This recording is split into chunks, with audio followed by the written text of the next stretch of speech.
So we are still going to be dealing potentially with a lot of the fallout, ironically, from the 2016 referendum. Now, what are we referring to? Well, you are about to see the Leave campaign this year be it a campaign that was formed of hundreds of different organisations and groups that came together to back behind the Leave campaign, all wanting different things, but then the campaign decided we're going to promise everything to everyone, regardless. And this is why we often describe Brexit as this fantasy land, because the Leave campaign promised, it promised unicorns to people. And the thing is, people are going to start asking, where's my unicorn? Already, we're seeing the fishing industry realising what a disaster Brexit is going to be for them going forward with this deal. A deal that the Brexiteers had been promising them was going to be fantastic. It was going to be great. Turns out, not so much. We've had businesses already break ranks saying how much it's going to cost them. We had that the eel guy on Sky News literally saying, my business might close down. You're going to have them turn against the Leave campaign. Northern Ireland, a lot of, and the DUP especially, backed Brexit. They were talking about big, bombastic Brexit celebrations over in Northern Ireland when Brexit happened. Now, of course, COVID happened, but you didn't see those celebrations last year. And when you promise everything to everyone, sooner or later, that bill comes due. And it could be this year we see that coalition fall apart.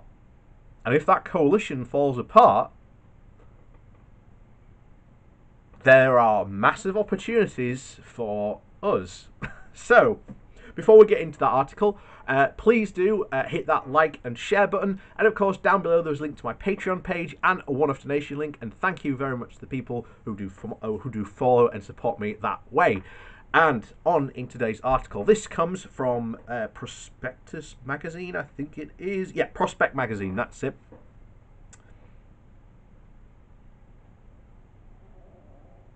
So, this comes from Prospect magazine, and the title of the article is, "Now is the moment the Leave coalition starts to fragment." On New Year's Eve, Conservative politicians and pundits delivered a common message. Brexit was now resolved, and after 5 long decades, the argument about Europe was settled for a generation. The generation has lasted less than 2 weeks. Now begins Brexit's next chapter, the breakdown of the coalition which held it together. The reason for the trouble is that Brexit has now taken place. As such, 5 years of warnings are now becoming reality. We have quickly learned that Remainers' predictions were not fear-mongering and that Brexiteers couldn't resolve problems by simply believing in Britain, which was the constant battle cry we heard. You can't put off, actual policies by just replacing it with a slogan. You can't say, we have this problem, we need a solution. Sovereignty, that's not a solution to the problem. And this is why I always said, and always will continue to say, policy is important. Politicians can say whatever they like, but until they actually bring policy forward to tell us how they are going to achieve what they are talking about, it's almost not worth talking about. This is why I often say I don't bother to even acknowledge or even get involved in the discussions that you now see taking place from the Conservative Party in attempts to try and gain traction and win in the so-called culture war. It's pointless to even talk about it because it's not even policy. You had Liz Truss a couple of weeks back come out and do this big, she's taking all this stuff out, and it's like that speech she's just given was pointless because she said she's going to do something, but then not told anyone how she's going to do it. You know, it's pointless. It was so pointless, the government even removed it from their website. So anyway, the article continues. So the fishing industry is watching stocks rot in lorries, and some are announcing their companies are no longer viable. Lorries without the required paperwork are being denied access to Europe. Businesses are discovering they can no longer operate export hubs from Britain, and supply chains are being cut or just rerouted. Meanwhile, performers are facing crippling new visa regimes to tour the EU. Extraordinary. The UK reportedly denied an EU offer to exempt musicians out of reluctance to reciprocate.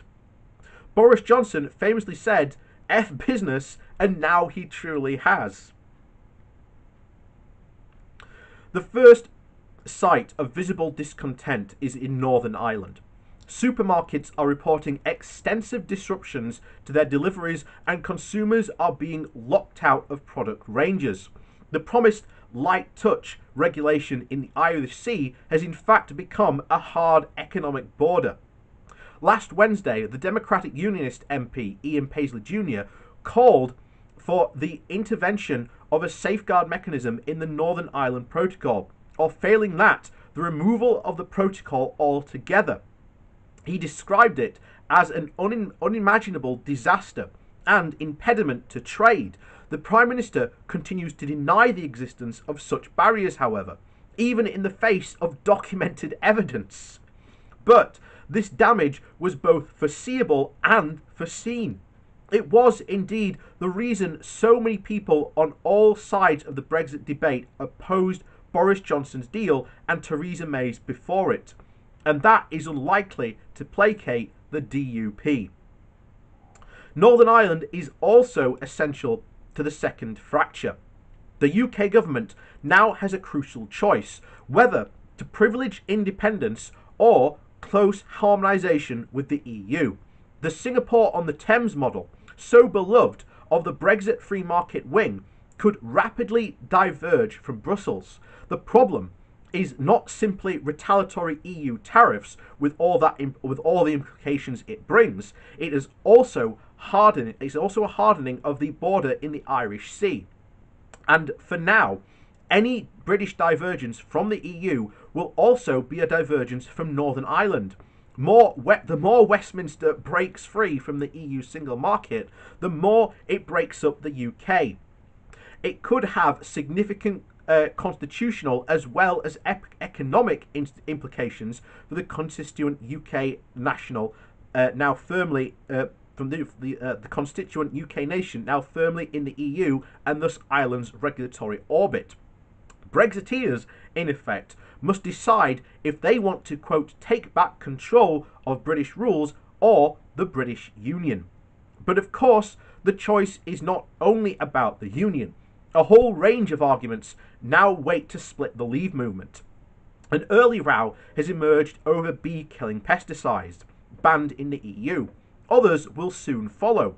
These tussles will pit left against right, environmentalists against the agricultural industry, and animal welfare against the trade lobby. Such contests and trade-offs were never acknowledged before. Now they will become inescapable. The government's problem is that the more decisions it takes, the more people it alienates.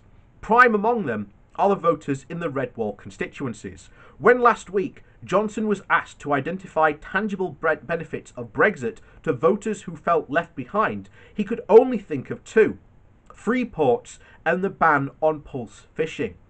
Many commentators noted that Johnson was being dishonest. We didn't need to leave the EU to accomplish either. And yet, this seems the least of the PM's problems. And these were not the issue in which people in the North and Midlands believed would improve their daily lives. When challenged to list concrete benefits, Johnson could not actually name a single one. This matters. Voters in the Red Wall, mostly not natural conservatives, may be angry when they see that Brexit offered no dividend, but instead a deficit. Britain will now become rapidly less competitive and someone will take the blame. The EU can no longer be the government's scapegoat, and the Brexit deal belongs to the government. Some will be looking to capitalise on this unhappiness, and there was only one problem in leaving the EU with any kind of deal. It left a hook on which the most die-hard Brexiteers would hang the myth of betrayal. We will shortly hear much about the burdensome level playing field provisions, how the UK was blindsided and outmanoeuvred by its wily opponents, and how inevitably the deal wasn't the Brexit people voted for. And as I keep on telling you, sooner or later, that headline is going to be up there on that wall. I am waiting for it to happen. And it's going to, I said it must stipulate, it must be a headline. Front page news. That's what I'm waiting for. Anything else doesn't matter. But it will happen, I guarantee it. Anyway, it continues. Hardline Tory MPs will suddenly realise that the 1,200-page deal being published only 4 days before it was debated in the Commons meant that it was impossible to apply adequate scrutiny. That, of course, is true, and the fact that they happily signed off on it will be irrelevant. The exact same way as was followed with the withdrawal agreement last year. A number of Brexiteers are going to find faults when it is far too late to change them, and call for the deal to be scrapped entirely. They will be joined inevitably by figures from the Brexit Party who would love nothing more than a fresh grievance to re-establish relevance. It is unlikely that Johnson could wish to cancel his own agreement. For all its numerous failings, delivering on Brexit remains a political accomplishment, although how much of an accomplishment, that's definitely in question. But as problems gather, we cannot discount the possibility that such a temptation will arise. Johnson is nothing if an opportunist, and picking a fight with the EU is the only reliable distraction a modern Tory Prime Minister has ever known. The fundamental problem here is that Brexit promised to be all things to all people, an opportunity to make Britain more isolated and more global, more catered and more deregulated, more protectionist and more buccaneering. For 5 years, the Leave tribes projected desperate hopes and ambitions onto a blank canvas. Now, finally, someone will have to fill it. The problem is that this is not going to go away, and Brexit is not finished. It has literally just begun. And that is where we are now. And I've said it is going to be a very interesting year. A very interesting year for Brexit, because you've got all those problems there. The fishing industry revolting against vote leave. Northern Ireland and the DUP especially revolting against the DUP. Probably the SNP, although again we'll have to see how when they do it. Probably going to go for another independence referendum. You've got businesses that will cry foul of what will happen. The Brexit Party will try and regain some sort of relevance by haunting the, Brexit betrayal narrative. Hardcore Tory MPs who, once again, said in there, voted this through very fast, will suddenly realise just how flawed the deal they voted through really is. And of course, you've got the incredible danger that Johnson will just pull the plug entirely.